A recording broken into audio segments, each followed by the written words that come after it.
Hello, guys. My name is Tracy Barlow, and my topic is going to be it's going to be a reflection balancing the vision, time, and impact in early school leadership. So, as I reflect on Chapter 5 of Leverage Leadership 2.0 and the experiences that are described in the case study, What Do You Do All Day? I was struck by the deep tension that exists between a leader's intentions and the daily demands of the principalship, particularly for early career leaders. Chapter 5, which focuses on time management for instructional leadership, provides a highly practical framework, while the article explores the emotional and logistical challenges new principals face when stepping into the role. One of the key takeaways that I have from Leverage Leadership 2.0 is the assertion that effective principals are not simply busy, but they are purposefully focused on high impact activities. Desperate Rainey's and colleagues emphasize the need for leaders to control their calendars rather than to be controlled by them. This is easier said than done, of course, especially for new principals like those that are featured in the O'Malley case study, who often feels overwhelmed, isolated, and pressured to meet everyone's expectations.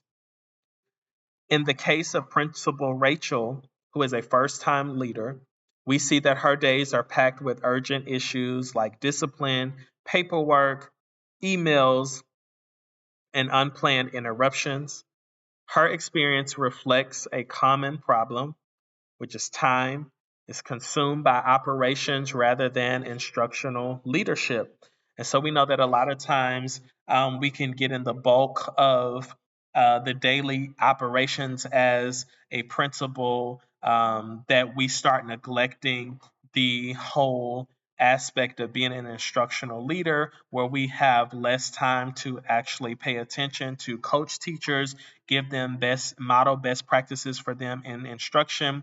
And so we become very operational in a sense to where, this type of leader may stay in their office all day doing paperwork or just doing other things that pull them away from directly impacting teachers and then ultimately students as well. And so in Leverage Leadership 2.0, it counters this by advocating for the big rock approach, where principals intentionally schedule time for classroom observations, teacher feedback, and data meetings before allowing their calendars to be filled with less impactful tasks. And so this is very important as principals that are also instructional leaders to make sure that your calendar and your days are not just full of meaningless things. And in fact, all of them are important, but then also making sure that they are maximizing the time to be an actual instructional leader for teachers who need to feel that support coming from their administration, from their principal, and seeing the aspect of that instructional leader. And so, what I appreciate about the book is its unapologetic insistence that instructional leadership must be the principal's first priority. I'll say that again. What I really agree with within the book is that instructional leadership must be the principal's first priority because principals need to be able to directly impact their teachers by modeling instruction and what effective tier one instruction looks like so that the teachers are able to provide highly quality instruction for the students so that they are able to generate the necessary student outcomes so that for the betterment of each student. The authors provide tools for scheduling protected time, also building weekly observation cycles, and ensuring that feedback loops are consistent and actionable. Feedback has to be consistent and has to be actionable, not going in and giving an observation and then providing feedback a week or 2 weeks later. It should be timely, it should be consistent so that teachers are able to make the necessary adjustments in order to reflect those best instructional practices that you are coaching them on. This is very essential for new principals like Rachel, who may otherwise fall into the pattern of reactive leadership rather than strategic leadership. And so reactive leadership is when you react to things that happen instead of being strategic and proactive in implementing plans and systems, policies and procedures, and putting those things in place that are effective and that works for all of the betterment of all stakeholders.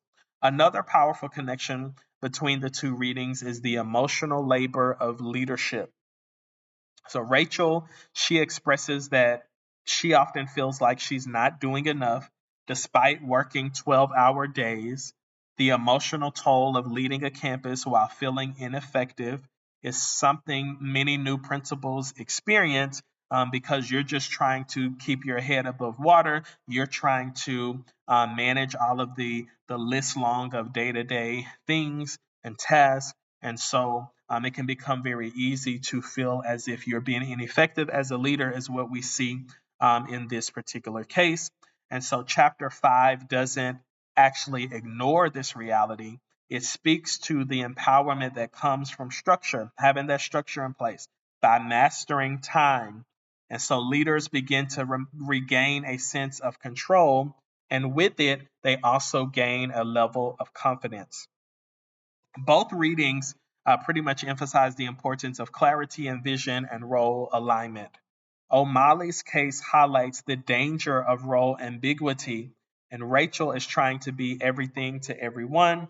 But in Leverage Leadership 2.0, it reminds us that principals must define their roles and model focus. When a leader is focused, the team follows. This includes modeling what matters, being visible in classrooms, holding teachers accountable to goals, and making data-driven decisions. Moreover, I was also reminded through both texts that leadership is a craft that must be practiced. Say it again. Leadership is a strong craft that must be practiced. Des Ravinis suggests that we treat leadership the way great teachers treat teaching, with intentional practice, feedback, and refinement. Rachel's story in the article, though filled with tension, also reveals that growth comes when leaders are given space to reflect, plan, and recalibrate their efforts. As a future school leader, I walk away with 3 powerful affirmations. Number 1, instructional leadership is not optional, it must be scheduled, protected, and practiced. I believe that we are what we repeatedly do. And so if we are consistently modeling that instructional leadership, if we're scheduling it, if we're planning for it, if we're practicing it, and if we're protecting it, we'll be sure to be effective in actually executing what that instructional leadership looks like. And then secondly, time is a leader's most powerful tool. How we manage time. This is how its use determines the school's direction.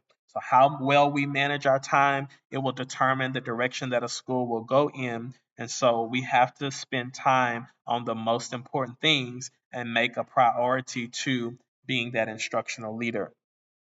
Number 3, early leadership is challenging, but clarity, support, and structure make the load bearable and the work meaningful. Say that again, that is very important. Early leadership is very challenging, but clarity, support, and structure make the load bearable and the work meaningful. So, in conclusion, I want to just leave you guys with this, that both the chapter and the article, they both reinforce the idea that being busy is not the same as being effective. Being busy is not the same as being effective. Sometimes instructional leaders can be running around doing all of the wrong things. Although it's a lot, they can be doing a lot of the wrong things that don't really matter, are not as important until they are not being effective. So being busy is not the same as being effective. Also, early career principals must be equipped with the tools to manage their time, prioritize instructional leadership, and protect their energy. So when those systems are in place, even the chaos of the role can become a platform for clarity, impact, and sustainable growth so that overall students are meeting academic standards and the principals are being effective instructional leaders in the classrooms for the teachers.